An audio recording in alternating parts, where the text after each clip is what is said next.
um vídeo aqui das caixas de som do aparelho Sharp modelo CP190. Elas têm 28 centímetros de altura por 17 de largura. Vamos ligar o som aqui no FM aqui.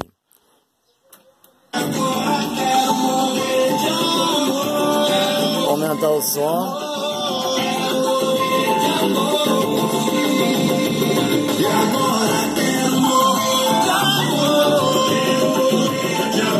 Baixar no som.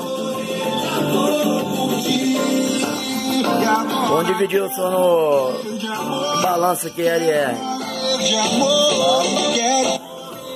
Outro lado. Outro lado.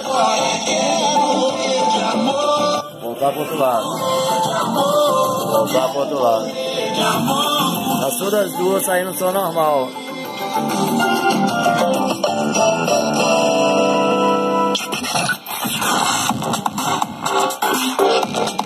Meu amigo, picolé na Rádio Mania, tirando mó onda com bambuzal, música maravilhosa. Deve me gente. É isso. Gente.